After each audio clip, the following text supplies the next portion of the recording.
Hello मित्रों, कैसे हो आप सब लोग। दोस्तों, जब भी आप कोई नया फ़ोन लेने के लिए मार्केट में जाते हो या ऑनलाइन उसके बारे में देखते हो तो वहाँ पर आपको उसकी स्पेसिफिकेशन ज़रूर देखते होंगे। तो उसकी स्पेसिफिकेशन में दो टर्म आती है, एक तो आती है एस्पेक्ट रेशियो और रिजोल्यूशन आता है। दोस्तों, कई सारे हमारे पास में कई सारी क्यूरीज आई है कि एस्पेक्ट रेशियो और रिजोल्यूशन क्या होता है, ये फ़ोन के लिए क्या काम आता है। इस वीडियो में उन्हीं लोगों की जो क्यूरीज है उनका हम आंसर देने वाले हैं। दोस्तों, हम इस वीडियो में बताएंगे आपको कि एस्पेक्ट रेशियो एंड रिजोल्यूशन क्या होता है और इन दोनों के बारे में एकदम आसान भाषा में समझने वाले हैं। तो शुरुआत करते हैं एस्पेक्ट रेशियो से।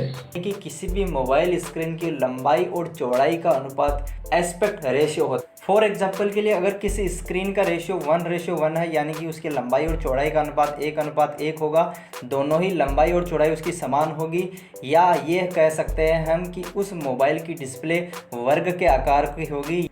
यहाँ पे आपको दो चित्र दिख रहे हैं। पहला जो चित्र है उसमें जो रेशियो है 16:9 का है, यानी कि उसकी जो लंबाई है वो 16 यूनिट होगी और जो उसकी जो चौड़ाई है वो 9 यूनिट होगी। दूसरा जो चित्र दिख रहा है 4:3 का, यहाँ पर जो 4 यूनिट उसकी क्या होगी, लंबाई होगी और 3 यूनिट उसकी क्या होगी, चौड़ाई होगी। अब यहाँ पे कुछ जो पॉपुलर जो स्क्रीन रेशियो उनके बारे में हम बता देते हैं। जो पहला जो रेशियो है 4:3 का, उसको अपन फुल स्क्रीन रेशियो भी बोलते हैं। ये वाला जो अर्ली जो कंप्यूटर आते थे या जो टेलीविज़न आते थे वहाँ पर इसका यूज़ होता था। अब धीरे धीरे इसका यूज़ कम हो रहा है। अब जो इसकी जगह पे जो जगह बनाई है उसने बनाई है 16:9 ने, जिसको कि अपन वाइड स्क्रीन रेशियो भी बोलते हैं। और ये वाला रेशियो अभी के जो मोबाइल फ़ोन आ रहे हैं उनमें ये देखने को ज़्यादा मिलता है। इसकी पॉपुलैरिटी इतनी ज़्यादा है कि इसको अब इंटरनेशनल स्टैंडर्ड के नाम से भी अपन बोल सकते हैं। अब यहाँ पर जो तीसरा जो रेशियो है 21:9 का, उसको बहुत ही बड़े बड़े जो टीवी होते हैं वहाँ पे इसका यूज़ होता है और साथ ही साथ जो सिनेमा के जो बड़े प्रोजेक्ट होते हैं वहाँ पर इसका इस्तेमाल किया जाता है। दोस्तों, अब बात करते हैं रिजोल्यूशन की। इसको भी एक छोटे से एग्जांपल से समझते हैं। दोस्तों, अगर किसी मोबाइल स्क्रीन का रिजोल्यूशन 10x4p है, 10x4p है, इसका मतलब उसकी लंबाई के अंदर है 10 पिक्सल है और उसकी जो चौड़ाई है वहाँ पर आपको 4 पिक्सल मिलेंगे। अब कुल मिलाकर जो टोटल नंबर ऑफ पिक्सल होंगे उन दोनों का मल्टीप्लाई, यानी कि 10x4 मतलब टोटल नंबर ऑफ पिक्सल कितने हो जाएंगे, 40 पिक्सल हो जाएंगे। यहाँ पर एक और एग्जांपल लेते हैं 1920x1080 पिक्सल का।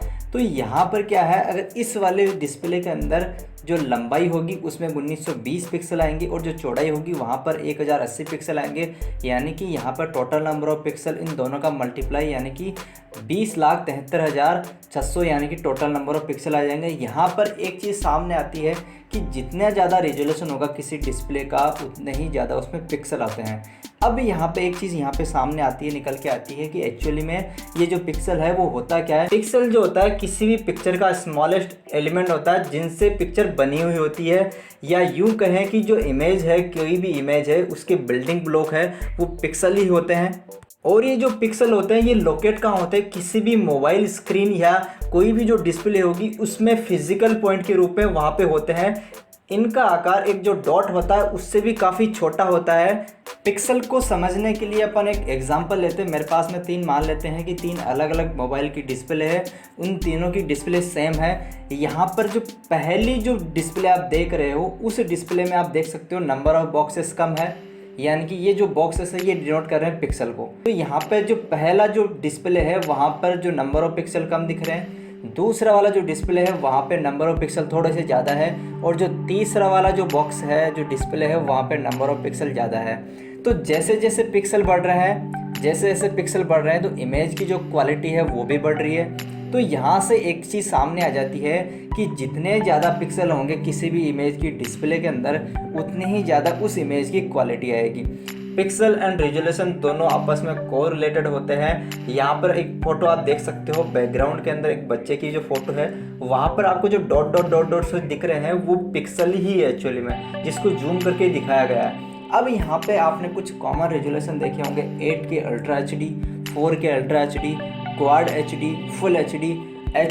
तो ये चीज़ें क्या होती है, जो डिस्प्ले का जो टाइप है वो चीज़ें ये डिनोट करती है। आपने अगर किसी फ़ोन की स्पेसिफिकेशन में वहाँ पे देखा होगा कि इस फ़ोन का रेजोल्यूशन 720p है, उसको अपन HD high definition HD ready भी बोलते हैं या स्टैंडर्ड HD बोलते हैं। इसका मतलब उस फ़ोन का जो रेजोल्यूशन आएगा 1280x720 पिक्सल का होता है।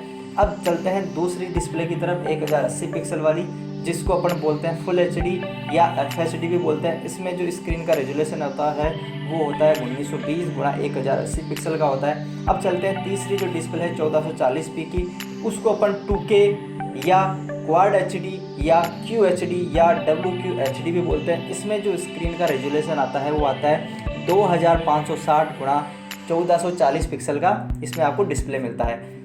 नेक्स्ट है 4K डिस्प्ले, इसको अपन बोलते हैं 4K ultra HD, UHD, 4K ultra HD, ये आपके इसके अलग अलग नेम है। इसमें आपको रेजोल्यूशन मिलता है 3840x2160 पिक्सल का आपको इसमें डिस्प्ले मिलता है या रेजोल्यूशन मिलता है।